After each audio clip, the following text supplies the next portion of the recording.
Hello दोस्तों, आपका स्वागत है आपके अपने चैनल टीचिंग हब में। आज हम लोग देखने वाले हैं एनसीईआरटी नोट्स जो कि सामान्य विज्ञान का है दोस्तों। और ये क्लास 6 से लेकर 12 तक की ओल्ड एनसीईआरटी और न्यू एनसीईआरटी दोनों को सम्मिलित करके इस पुस्तक को बनाया गया दोस्तों। और आज का जो टॉपिक है दोस्तों बायोलॉजी का है, जो हम लोगों ने पिछली कक्षा में देख चुके हैं। पहला अध्याय का जीव विज्ञान का परिचय एवं सजीवों का वर्गीकरण। तो हम लोगों ने पार्ट ए में कुछ भाग इसका देख चुके हैं और आगे जो है पार्ट बी के रूप में इस भाग को देखते हैं। चलिए दोस्तों, आज का क्लास स्टार्ट करते हैं।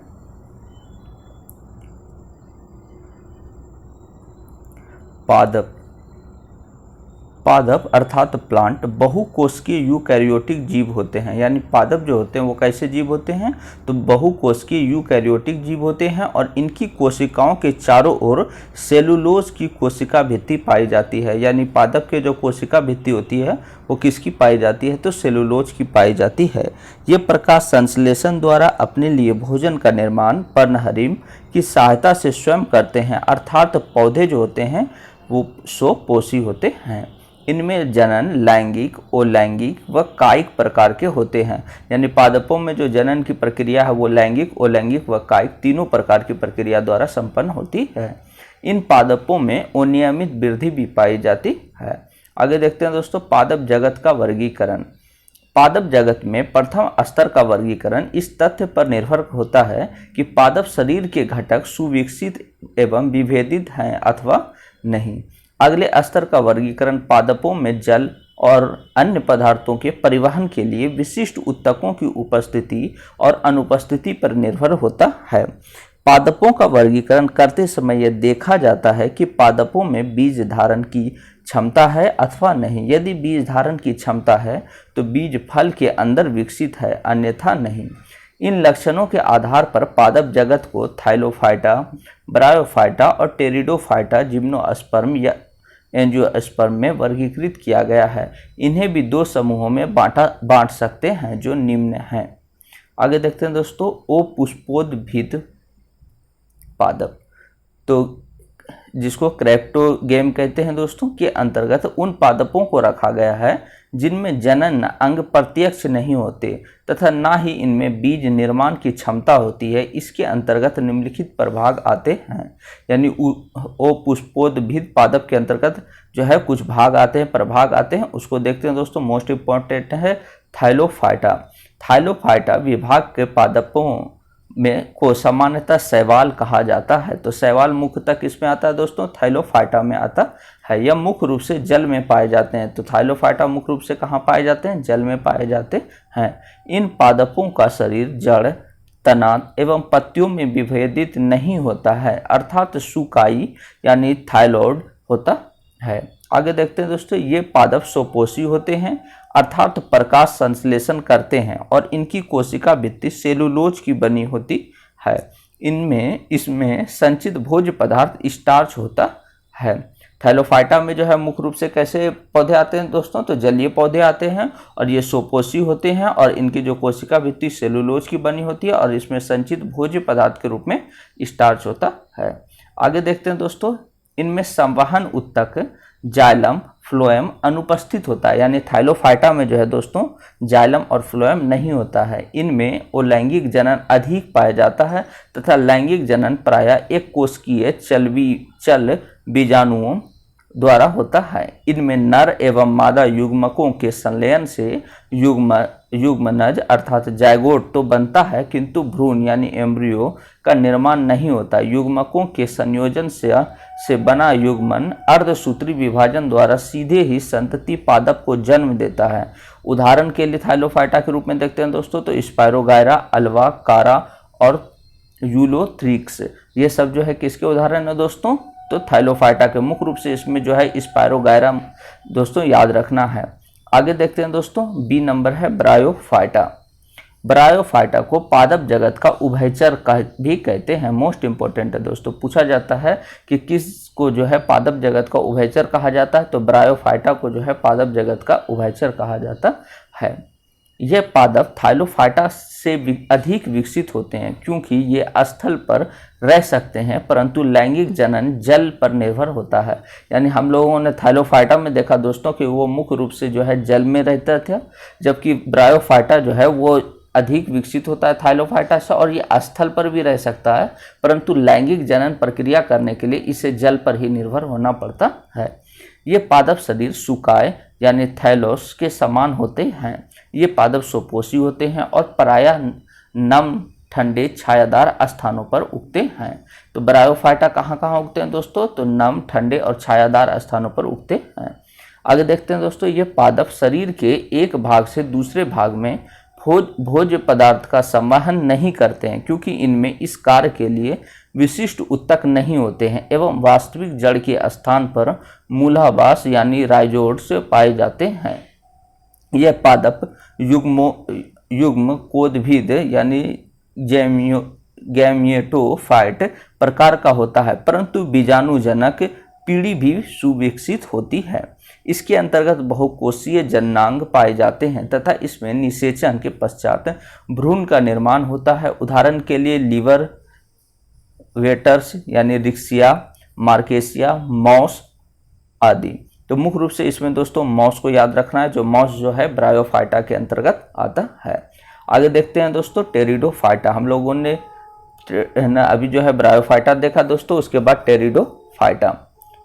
टेरिडोफाइटा समूह के पादप को वनस्पति सर्प भी कहा जाता है। तो वनस्पति सर्प किसे कहा जाता है दोस्तों? तो टेरिडोफाइटा के जगत के चीजों को कहा जाता है, पादपों को।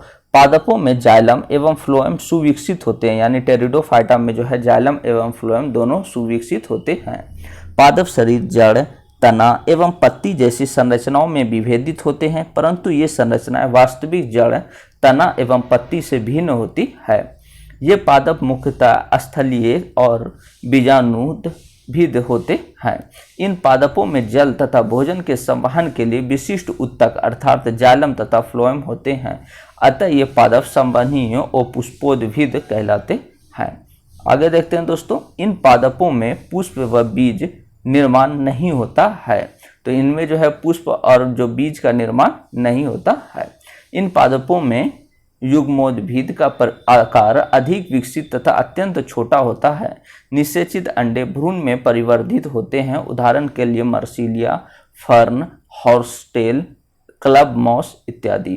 तो इसमें मुख्य रूप से जो है आप लोगों को टेरिडोफाइटा में जो है फर्न को याद रखना है दोस्तों।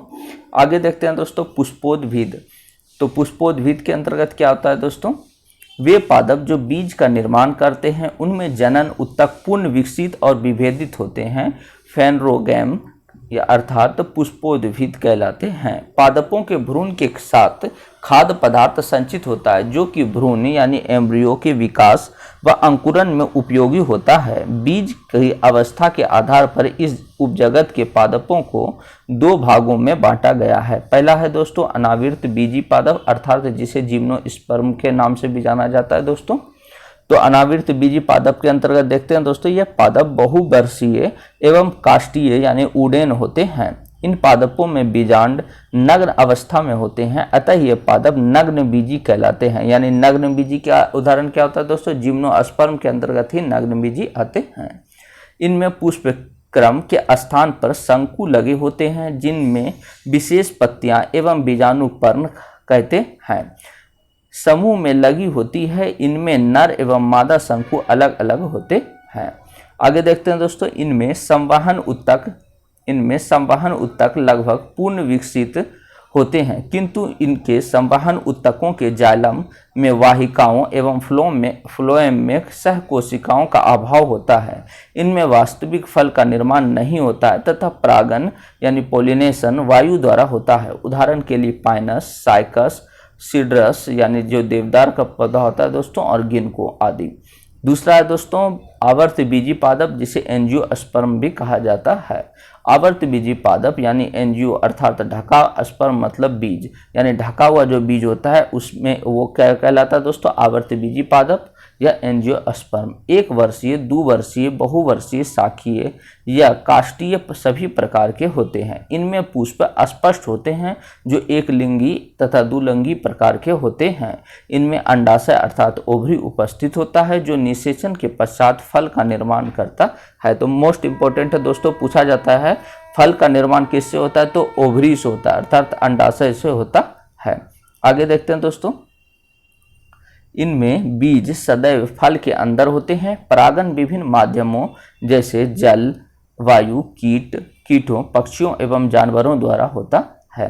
नेक्स्ट देखते हैं दोस्तों, जंतु अर्थात एनिमेलिया जगत में सभी बहुकोशिकीय यूकैरियोटिक एवं परपोषी जंतु होते हैं, अतः इनमें प्रकाश संश्लेषण नहीं होता है। इनमें कोशिका भित्ति अनुपस्थित होता है। तो हम लोगों ने पादपों में देखा दोस्तों कि उसमें कोशिका भित्ति उपस्थित होता है जो कि सेल्यूलोज की बनी होती है, जबकि जंतु कोशिका में जो है कोशिका भित्ति अनुपस्थित होता है। इसका एक निश्चित आकार व संरचना होती है। इनमें संचित पदार्थ ग्लाइकोजन और वसा होता है।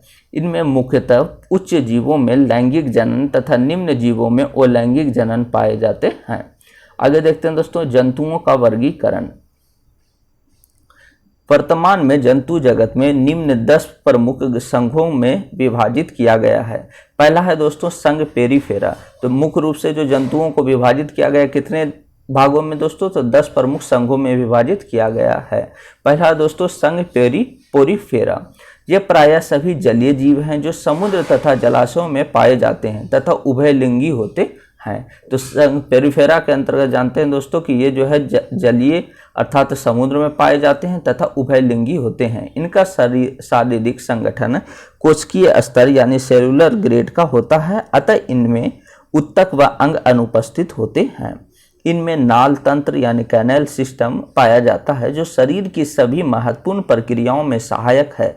यह 3 प्रकार की हो सकती है, एस्कोन, साइकोन और ल्यूकोन।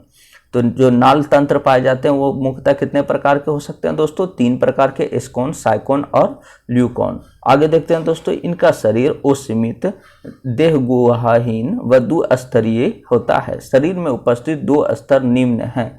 पहला है दोस्तों बाह्य त्वचीय स्तर और दूसरा है आंतरिक जठरीय स्तर यानी एक्सटर्नल एपिडर्मिस और इंटरनल गैस्ट्रोडर्मिस। आगे देखते हैं दोस्तों,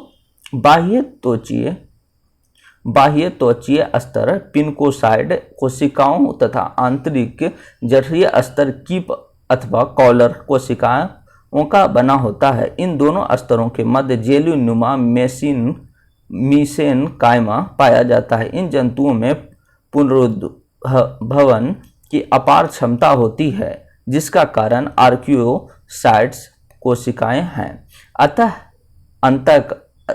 इनका अंतः कंकाल कैल्शियम कार्बोनेट COCO3 सिलिका व स्पॉन्जिन प्रोटीन के तंतुओं की कोशिकाओं का बना होता है।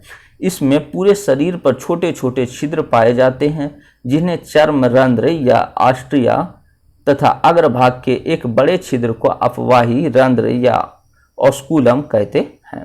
आगे देखते हैं दोस्तों, इनमें अंतःकोशिकीय इंट्रासेलुलर पाचन पाया जाता है। इनमें अलैंगिक जनन मुकुलन, जैम्यूल या विखंडन द्वारा, लैंगिक जनन आंतरिक परिनिषेचन द्वारा होता है।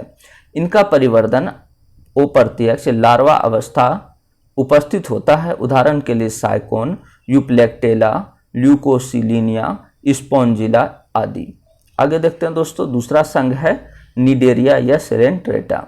तो निडेरिया और सेलेंट्रेटा संघ के बारे में देखते हैं दोस्तों। ये एकल या निवही जीव है जो प्राय समुद्र तथा जलाशयों में पाए जाते हैं। इनका शरीर 2 स्तरीय देह भित्ति युक्त एवं अरीय सम्मित वाला होता है। शरीर के दोनों स्तरों के बीच मीसोग्लिया उपस्थित होता है। ये जंतु बहुरूपी होते हैं। इनमें पीढ़ी एकांतर पाया जाता है। इनका शरीर उत्तक स्तर के संगठन से निर्मित होता है। इनके शरीर पर दंश कोशिकाओं पाई जाती है जो गमन, सुरक्षा व पोषण की महत्वपूर्ण भूमिका निभाती है। आगे देखते हैं दोस्तों, इनके शरीर के मध्य में जठरवाहिनी गुहा या सेलेंट्रॉन पाई जाती है, जिसमें भोजन का पाचन व वितरण दोनों होता है। इनके शरीर में एक छिद्र होता है जो मुख एवं मल द्वार दोनों का कार्य करता है। इनमें शोषण, उत्सर्जन, संवहन तंत्र अनुपस्थित व तंत्रिका तंत्र अल्प विकसित होता है। इनमें पुरोद्वहन की अपार क्षमता पाई जाती है। रीजनरेशन की अपार क्षमता पाई जाती है, जो इनके मिसोग्लिया में उपस्थित अंतराली कोशिका के कारण होता है। इनमें लैंगिक व अलैंगिक दोनों प्रकार का जनन होता है दोस्तों। अलैंगिक जनन मुक्ता मुकुलन द्वारा होता है। उदाहरण के लिए sea anemone, Madrepora, hydra, jellyfish, Obelia, Physalia, Pennatula आदि। मोस्ट इम्पोर्टेंट दोस्तों, इसमें पूछा जाता है कि हाइड्रा का जो जनन होता है वो किस प्रकार के द्वारा होता है, तो मुकुलन प्रक्रिया के द्वारा इसमें जनन होता है। आगे देखते हैं दोस्तों, नेक्स्ट संघ देखते हैं प्लेटीहेल्मिन्थीज। इनका शरीर त्रिस्तरीय अगुहिक व दुपार्श्व सममित यानी बायलेटरल सिमेट्रिकल होता है तथा शारीरिक संगठन अंग स्तर यानी ऑर्गन लेवल का होता है। कुछ सदस्यों में शरीर पर कुट विखंडीकरण पाया जाता है। आगे देखते हैं दोस्तों, शरीर लंबा, पतला व चपटा होता है, इसलिए यह जंतु चपटे कृमि कहलाते हैं। शरीर का विभेदीकरण इसी संघ के जंतुओं से प्रारंभ हुआ है, परंतु वास्तविक सिर यानी हेड इस संघ के किसी भी जंतु में नहीं पाया जाता है। इनमें गमनांगों का अभाव होता है, किंतु चुस्कांग या आसंजक अंग पाए जाते हैं। इनके शरीर पर मोटी क्यूटिकल की परत होती है। मोस्ट इंपॉर्टेंट है दोस्तों, पूछा जाता है कि इनके शरीर पर किस चीज़ की परत होती है, तो क्यूटिकल की परत होती है, जो अम्ल, क्षार या एंजाइम प्रतिरोधी होता है। इनमें आहार नाल अल्प विकसित या अनुपस्थित होता है। इनमें कंकाल तंत्र, शोषण तंत्र व परिसंचरण तंत्र अनुपस्थित होता है तथा शोषण त्वचा द्वारा प्रायः अवायवीय होता है। आगे देखते हैं दोस्तों, इनमें उत्सर्जन विशिष्ट ज्वाला कोशिकाओं द्वारा होता है। इसे वृक्क के विकास का उद्गम बिंदु भी मानते हैं। ये दुलिंगी यानी बाइसेक्सुअल होते हैं तथा जनन क्षमता अत्यधिक विकसित होती है। इनमें अंतः निषेचन पाया जाता है। उदाहरण के लिए planaria, Taenia, solium, Amphilina, Fasciola, hepatica, Schistosoma, haematobium, रुधिर कृमि जिसको कहा जाता है दोस्तों, और पैरागोनिमस जिसको फेफड़ा कृमि के नाम से भी जाना जाता है। आगे देखते हैं नेक्स्ट संघ दोस्तों। नेक्स्ट संघ है संघ एस्के हेल्मिन्थीज। इस संघ के जीव त्रिस्तरीय स्वतंत्र जीवी या परजीवी प्रकार के होते हैं। इनका शरीर कृमि नुमा, नुकीला, सिरे युक्त, त्रिस्तरीय, दुपार्श्व सममित व कूटगुह्य होता है। इनके शरीर पर खंड अनुपस्थित होते हैं तथा यह उपचर्म से आश्रित होता है। इनके शरीर में अग्र सिरे और पर मुख व पश्च सिरे पर गुद्दादार पाया जाता है। आगे देखते हैं दोस्तों, यह ऐसा प्रथम संघ है जिसके जंतुओं के मुख से लेकर गुदा द्वार तक सीधी आहार नाल अर्थात संपूर्ण आहार नाल उपस्थित होता है। इनमें शोषण व परिसंचरण तंत्र अनुपस्थित होता है तथा तंत्रिका तंत्र विकसित होता है। इनमें रेनेट कोशिका द्वारा उत्सर्जन संपन्न होता है। इनमें परिवर्धन यानी डेवलपमेंट प्रत्यक्ष या अप्रत्यक्ष हो सकता है। ये एक लिंगी होते हैं अर्थात नर व मादा पृथक पृथक होते हैं तथा इनमें लैंगिक दूरता यानी सेक्सुअल डेमोर्फिज्म पाई जाती है, अर्थात नर व मादा के शरीर की बाहरी बनावट व आकार भिन्न भिन्न होती हैं, जिससे नर एवं मादा की पहचान की जा सकती है। उदाहरण के लिए एस्कैरिस, हुकवर्म, फाइलेरिया कृमि आदि। आगे देखते हैं दोस्तों, नेक्स्ट है संघ एनीलिडा। संघ एनीलिडा ये प्रायः बिलकारी, बेलनाकार, दुपार्श्व सममित, त्रिस्तरीय व रेंगने वाले जंतु हैं। इनमें वास्तविक देह गुआ व वास्तविक विखंडी भवन पाया जाता है। इनमें विखंडन के कारण पूरे शरीर पर वलयाकार खंड बन जाते हैं। इनमें अंगतंत्र स्तर यानी ऑर्गन लेवल का शारीरिक संगठन तथा अनुदैर्ध्य पेशियां पाई जाती है। आगे देखते हैं दोस्तों, इनका शरीर अधिचर्म से ढका व देह गुहा संकुचनशील होती है। इनमें मुख से लेकर गुहा तक सीधी आहार नाल पाई जाती है। आगे देखते हैं दोस्तों, इनका गमन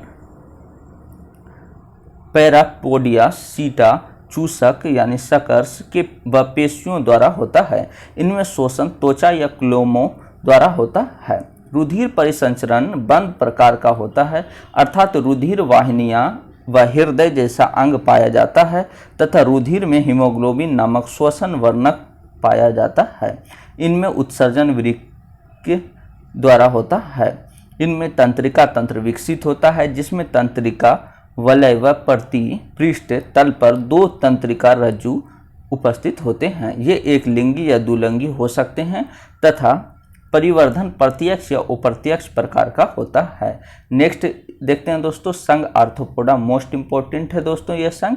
इनका शारीरिक संगठन अंग तंत्र स्तर का त्रिस्तरीय दुपार्श्वीय सम्मित होता है। इनमें जुड़े हुए संधित उपांग पाए जाते हैं जो शरीर के विभिन्न खंडों से निकलते हैं तथा गमन, भोजन ग्रहण, श्वसन, उत्सर्जन व जनन आदि में सहायक होते हैं।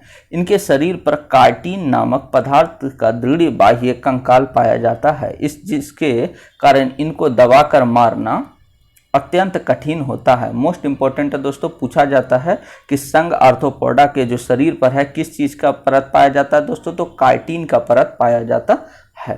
आगे देखते हैं दोस्तों, यह देह गुहा रुधिर गुहा कहलाती है। इसमें रुधिर लसिका द्रव्य भरा होता है, खुला परिसंचरण पाया जाता है। इनमें पाचन तंत्र पूर्ण होता है, जिसमें मुख से गुदा तक सभी अंग पाए जाते हैं तथा मुख सभी प्रकार के भोजन के लिए अनुकूलित होता है। तो आर्थ्रोपोडा में दोस्तों पाचन तंत्र पूर्ण रूप से होता है दोस्तों, और इसमें मुख से गुदा तक सभी अंग पाए जाते हैं दोस्तों, और मुख सभी प्रकार के भोजन के लिए अनुकूलित होता है। इनमें शोषण शारीरिक सतह, क्लोम, ट्रैकिया तथा बुक फेफड़ों द्वारा होता है। आगे देखते हैं दोस्तों, इनके उत्सर्जित तंत्र में ग्रीन ग्रंथियां या मेलपिगियन नलिकाएं पाई जाती हैं। इनमें तंत्रिका तंत्र पूर्ण विकसित होता है, जिनमें तंत्रिका वलय पाई जाती है एवं समन्वयन के लिए हार्मोन का भी स्रवण होता है। इनमें ग्राही अंग भी भिन्न प्रकार के तथा पूर्ण विकसित होते हैं। ये एक लिंगी होते हैं तथा लैंगिक दुरूपता पूर्ण रूपेण विकसित होती है। इनमें परिवर्धन प्रत्यक्ष या अप्रत्यक्ष 2 प्रकार के होते हैं। तो आर्थ्रोपोडा का उदाहरण देखते हैं दोस्तों, मधुमक्खी, रेशम का कीट, मच्छर, बिच्छू, मकड़ी, झींगा, केकड़ा, तिलचट्टा, कनखजूरा, ये सब किसके उदाहरण हैं दोस्तों, तो आर्थ्रोपोडा के। आगे देखते हैं दोस्तों, मोस्ट इंपॉर्टेंट संघ है मोलस्का। इस संघ के जंतु मुख्यतः समुद्री होते हैं, परंतु कुछ स्वच्छ जल एवं भूमि पर भी पाए जाते हैं। इनमें दुपार्श्व सम्मिति पाई जाती है। इनकी देह गुहा बहुत कम होती है तथा शरीर में थोड़ा विखंडन होता है। ये कोमल शरीर वाले जंतु होते हैं, जिन पर प्रावार यानी मेंटल की एक पतली झिल्ली पाई जाती है। पवार के चारों ओर कैल्शियम कार्बोनेट CaCO3 का एक कठोर खोल या कवच उपस्थित होता है। मोस्ट इंपॉर्टेंट है दोस्तों, पूछा जाता है कैल्शियम कार्बोनेट का फॉर्मूला क्या होता है, तो CaCO3 होता है। आगे देखते हैं दोस्तों, इनमें चलन हेतु पेशीय पाद पाए जाते हैं, यानी मोलस्का में जो है चलन हेतु पेशीय पाद भी पाए जाते हैं दोस्तों। इनमें पूर्ण पाचन तंत्र पाया जाता है। इसमें यकृत तथा दांत भी शामिल हैं।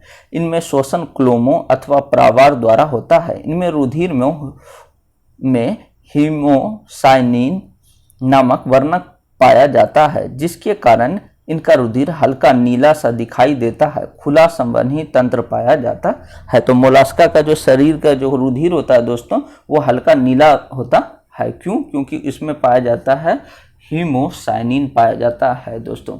आगे देखते हैं दोस्तों, इनमें उत्सर्जित तंत्र वृक्क पाए जाते हैं। इनका उत्सर्जित पदार्थ अमोनिया या यूरिक अम्ल होता है। यह मुख्यतः एक लिंगी होते हैं। इनमें निषेचन आंतरिक एवं बाह्य दो प्रकार का हो सकता है। उदाहरण के लिए देखते हैं दोस्तों, तो घोंघा, सीपी, लोलिगो, सीपिया, ऑक्टोपस आदि। इनमें से लोलिगा एवं सीपिया सबसे बड़े कशेरुकीय जंतु हैं। तो मुख्य रूप से जो दोस्तों मोलस्का के अंतर्गत घोंघा और जो है ऑक्टोपस को याद रखना है दोस्तों, और ऑक्टोपस का जो रुधिर होता है वो नीला होता है। आगे देखते हैं दोस्तों, नेक्स्ट इंपॉर्टेंट जो संघ है दोस्तों इकाइनोडर्मिटा। तो इकाइनोडर्मिटा के अंतर्गत क्या क्या आता है दोस्तों, तो देखते हैं। इन जंतुओं की त्वचा कांटों से आच्छादित होती है। इनका अंग तंत्र अस्तर का शारीरिक संगठन त्रिस्तरीय तथा सीलोम युक्त होता है। यह पूर्णतः मुक्त जीवी तथा समुद्री जंतु होते हैं। तो इकाइनोडर्मिटा का जो त्वचा होता है दोस्तों वो कांटों से संबंधित यानी कांटों से आच्छादित होता है दोस्तों, और ये समुद्री जंतु मुख्य रूप से होती है। इनके लार्वा में दुपार्श्वीय सम्मित तथा वयस्कों में पंचकोणीय अरीय सम्मित पाई जाती है। इनके संपूर्ण शरीर पर सुरक्षा हेतु कंटिकाएं तथा कैल्शियम कार्बोनेट का कंकाल पाया जाता है। इनमें पूर्ण पाचन तंत्र भी होता है, यानी इकाइनोडर्मिटा में भी दोस्तों पूर्ण पाचन तंत्र पाया जाता है। आगे देखते हैं दोस्तों, इनमें विशेष जल संवहन तंत्र अर्थात वाटर वेकुलर सिस्टम उपस्थित होता है, जो कि खुले प्रकार का होता है। इस परिवहन तंत्र को कार्यान्वित करने के लिए इसमें रुधिर या हीमल तंत्र यानी हीमल सिस्टम तथा पेरीहीमल तंत्र पाया जाता है। इन तंत्रों में हृदय अनुपस्थित होता है। मैड्रेपोराइट यानी जल के अंदर आने का द्वार एवं नालपाद जल के बाहर जाने का द्वार इसी तंत्र का भाग होता है। इनके शोषण के लिए नालपाद यानी ट्यूब फीट, श्वसन वृक्ष यानी रेस्पिरेटरी ट्री आदि पाया जाता है। इनमें उत्सर्जित तंत्र भी कम विकसित होता है। इनमें तंत्रिका तंत्र कम विकसित होता है तथा मस्तिष्क विहीन होता है। इनमें पुनरुद्भवन की अद्भुत क्षमता पाई जाती है। उदाहरण के लिए दोस्तों तारा मछली, समुद्री खीरा और समुद्री अर्चिन। आगे देखते हैं दोस्तों, संघ पोटोकॉर्डेटा।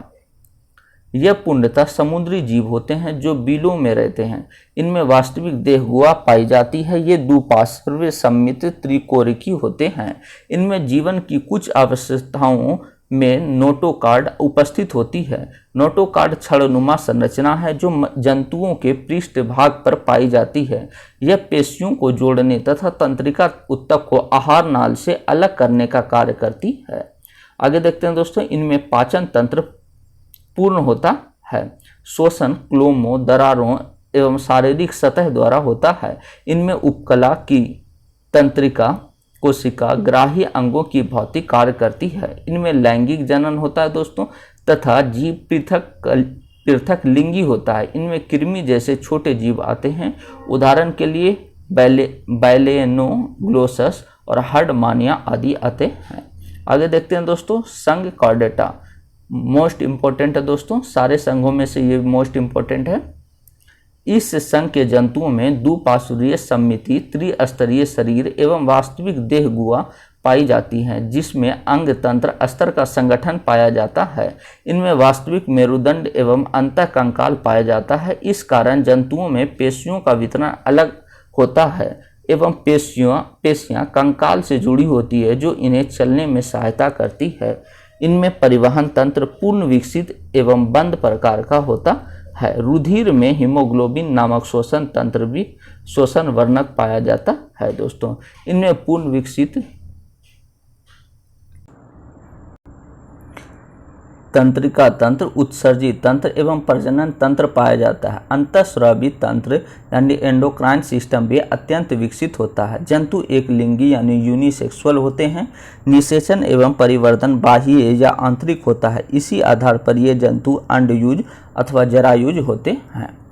आगे देखते हैं दोस्तों, संघ कॉर्डेटा का वर्गीकरण किया गया दोस्तों। तो केसुरुकीय को दो अधिवर्गों में बांटा गया है। पहला है अधिवर्ग मत्स्य या पिसीज। ये पूर्णतः जलीय होते हैं जो स्वच्छ व समुद्री दोनों जल में मिलते हैं। इस वर्ग के जंतुओं को सत्य मछली यानी ट्रू फिश मानते हैं। इनके शरीर के ऊपर कंटकों यानी स्पाइन्स एवं सल्क का बना बाह्य कंकाल पाया जाता है। इनमें युग्मित उपांग यानी पंखों के रूप में पाए जाते हैं जो तैरने में सहायता करते हैं। ये क्लोमो यानी गिल्स द्वारा शोषण करते हैं जो जल में घुलनशील ऑक्सीजन लेते हैं। इनमें वायुथैली अथवा वाताशय यानी एयर ब्लैडर पाया जाता है जो जल दाब नियंत्रित कर जल की गहराई में मछलियों की रक्षा करता है। इनमें हृदय दुविस्मी यानी मछलियों में जो हृदय होता है कैसा होता है दोस्तों, दुविस्मी होता है यानी टू चैम्बर्ड होता है, अर्थात इसमें एक अलिंद यानी ऑरिकल तथा एक निलय यानी वेंट्रिकल होता है। इसमें सदैव अनऑक्सीकृत यानी डीऑक्सीजनेटेड रुधिर बहता है, इसलिए इस हृदय को शीरा का हृदय भी कहते हैं। ये असमतापी जंतु होते हैं। आगे देखते हैं अधिवर्ग टेट्रापोडा। इनमें 4 वर्गों में बांटा गया है। पहला है वर्ग उभयचर। इनका शरीर सिर, ग्रीवा, धड़ एवं पुच्छ में विभाजित होता है। इनकी त्वचा में शल्क नहीं पाए जाते हैं अपितु श्लेष्मा ग्रंथियां पाई जाती है। इनमें अस्थियों का बना अंतःकंकाल पाया जाता है और केशुरु के दंड में एटलस नामक प्रथम केशुरिका पाई जाती है जो शरीर की चलनशीलता के लिए उत्तरदायी होता है। यह शीत रुधिर वाले अनियत तापी वाले होते हैं। इनमें दांत युक्त मुख तथा श्लेष्म युक्त जिह्वा पाई जाती है जो पाचन में सहायता करती है। उभयचर वे प्रथम जंतु हैं जिनमें सत्य जिह्वा पाई जाती है। आगे देखते हैं दोस्तों, इनमें शोषण क्लोम, फेफड़ों अथवा त्वचा द्वारा होता है। इनमें हृदय त्रिवेष्मी होता है यानी 3 चैम्बर के रूप में होता है। ये अमोनिया का उत्सर्जन करते हैं। यकृत द्वारा अमोनिया का निर्माण होता है। ये अंडे देने वाले जंतु होते हैं। दूसरा है दोस्तों वर्ग सरीसृप। इनका शरीर सिर, ग्रीवा, धड़ एवं पुच्छ में विभाजित होता है तथा इनकी त्वचा सूखी या श्लेष्म रहित होती है। इन पर कांटेदार शल्क का आवरण पाया जाता है जो इनका बाह्य कंकाल बनाता है। इनमें अस्थियों का अंतःकाल पाया जाता है। इनमें शोषण फेफड़ों द्वारा होता है। ये असमतापी होते हैं तथा इनका हृदय त्रिवेष्मी होता है, परंतु उच्च सरीसृप जैसे मगरमच्छ का हृदय 4 वेष्मियों का बना होता है। तो सरीसृप का मुख्य रूप से जो हृदय होता है दोस्तों वो त्रिवेष्मी होता है, परंतु अपवाद के रूप में जो है मगरमच्छ का हृदय जो है वो 4 वेष्मों का होता है यानी 4 भाग में बटा होता है हृदय दोस्तों। इनमें आंतरिक निषेचन पाया जाता है तथा लिंग पृथक होते हैं। इनके अंडे कैल्शियम कार्बोनेट के आवरण युक्त होते हैं जिनसे शिशुओं का जन्म होता है। इन अंडों को क्लेकडॉक अंडे कहते हैं। उदाहरण के लिए सर्प, छिपकली, कछुआ, मगरमच्छ, घड़ियाल, गिरगिट ये सारे जो है दोस्तों सरीसृप के अंतर्गत आते हैं। आगे देखते हैं दोस्तों वर्ग पक्षी। इनका शरीर सिर, ग्रीवा, धड़ एवं पुच्छ में विभाजित होता है। इनमें पश्चपाद चलने कूदने तथा अग्रपाद उड़ने हेतु रूपांतरित होते हैं। इनकी त्वचा पतली एवं रूखी होती है तथा इनका शरीर परों में ढका रहता है। इनके मुख पर एक कठोर हॉर्नी चोंच पाई जाती है जो कि दांतों का रूपांतरण मानी जाती है। इनमें प्रत्येक नेत्र के चारों ओर स्क्लेरोटिक प्लेटों का बना अस्थि छल्ला पाया जाता है। इनमें बाह्य कर्ण का अभाव होता है यानी इनमें जो बाह्य कर्ण यानी एक्सटर्नल एयर्स नहीं पाया जाता है दोस्तों। इनमें खोखली अस्थियों का बनना हल्का अंतःकंकाल पाया जाता है। इनका हृदय 4 वेष्मों का बना होता है यानी पक्षी का जो हृदय होता है 4 वेष्मों का होता है। ये समतापी होते हैं। ये शिशु जन्म हेतु अंडे देते हैं। आगे देखते हैं दोस्तों स्तनधारी वर्ग स्तनधारी। इनकी त्वचा में स्वेद अर्थात स्वीट, दुग्ध यानी मेमरी, तेल एवं श्लेष्म ग्रंथियां पाई जाती है। इनमें से दुग्ध या स्तनी ग्रंथियां इन जंतुओं का विशिष्ट लक्षण है। ये नियत तापी होते हैं। इनके शरीर पर बाल पाए जाते हैं जो तापमान का नियत रखने में सहायता करते हैं। इनका शरीर सिर, ग्रीवा, धड़ एवं पुच्छ में विभाजित तथा शारीरिक आकार अनेक प्रकार का हो सकता है। तो स्तनधारी का आगे देखते हैं दोस्तों। इनका मुख छोटा तथा इनमें सीढ़ीदार होंठ, दांत तथा जबड़े पाए जाते हैं। इनमें बाह्य कर्णों में कर्ण पल्लव भी पाए जाते हैं। आगे देखते हैं दोस्तों गर्दनों में 7 ग्रीवा केशुरिका उपस्थित होती है। तो गर्दन में कैसुरुका पाए जाते हैं? तो 7 ग्रीवा। इनमें अग्रपाद व पश्चपाद पाए जाते हैं जो चलने, उछलने एवं पकड़ने का कार्य करते हैं। इनमें अस्थियों का बना अंतःकंकाल पाया जाता है। इनमें पाचन तंत्र पूर्ण विकसित होता है तथा ग्रहण किए जाने वाले आहार के अनुसार अनुकूलित होता है। जैसे शाकाहारियों की आहार नाल लंबी एवं मांसाहारियों की आहार नाल छोटी होती है। ऐसा शाकाहारियों में सेलुलोज की विशिष्ट पाचन के कारण होता है। अर्थात जो भी घास वगैरह खाते हैं दोस्तों, तो उसका जो पाचन नाल यानी आहार नाल होती है वो बड़ी होती है, जबकि जो मांसाहारी जंतु हैं जिस तरीके से बाघ, शेर, उन लोगों का जो आहार नाल होता है वो छोटी होती है। आगे देखते हैं दोस्तों, इनमें पूर्ण विकसित श्वसन तंत्र पाया जाता है। श्वसन फेफड़ों द्वारा होता है जो कि स्पंजी अस्थि पंजर से सुरक्षित होते हैं।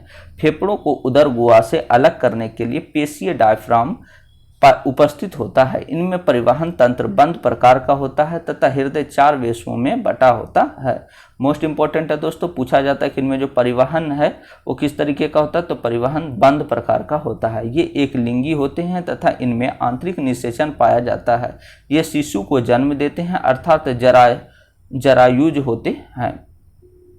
उदाहरण के लिए दोस्तों मानव, कुत्ता, बिल्ली, चमगादड़, चूहा आदि। आगे देखते हैं दोस्तों, विषाणु अर्थात वायरसेस। तंबाकू मोजेक विषाणु की खोज इवानोविस्की ने 1892 ईस्वी में की थी तथा स्टेनले ने 1935 ईस्वी में TMV को क्रिस्टलीकरण द्वारा पृथक किया था। तो मोस्ट इंपॉर्टेंट है दोस्तों कि टोबैको मोसेक वायरस का जो खोज किया था वो इवानोविस्की ने किया था, 1892 ईस्वी में किया था तथा दोस्तों स्टेनले ने 1935 में क्रिस्टलीकरण द्वारा पृथक किया था इसे। इनमें सजीव व निर्जीव दोनों गुण होते हैं, यानी वायरस में जो है मोस्ट इंपॉर्टेंट है दोस्तों, ये कथन पूछा जाता है कि किसमें जो है सजीव और निर्जीव दोनों गुण पाए जाते हैं? तो वायरस अर्थात विषाणु में पाए जाते हैं। ये अविकल्पी यानी अंतराकोशिकीय यानी इंट्रासेलुलर परजीवी होते हैं। इनमें एक ही प्रकार की न्यूक्लिक अम्ल यानी DNA व RNA होता है। DNA एकल रज्जुक या द्विरज्जुक होता है। आगे देखते हैं दोस्तों, इनमें बाह्य चोल प्रोटीन का बना होता है, यानी वायरस का जो बाह्य पोल है वो किस चीज़ का बना होता है दोस्तों? बाह्य चोल प्रोटीन का बना होता है। इनका संवर्धन कृत्रिम माध्यम से संभव नहीं है। ये कोशिका के बाहर निष्क्रिय होते हैं। इनमें संक्रमण, रोगजनकता व प्रतिजीवी गुण होते हैं। इनमें कोशिका भित्ति, कोशिकांग, जीव द्रव व एंजाइम का अभाव होता है। ये ताप, विकिरण, रासायनिक पदार्थों के प्रति अनुक्रिया दर्शाते हैं। वायरस का आमाप यानी साइज जो होता है 10 nm से लेकर 300 nm का हो सकता है।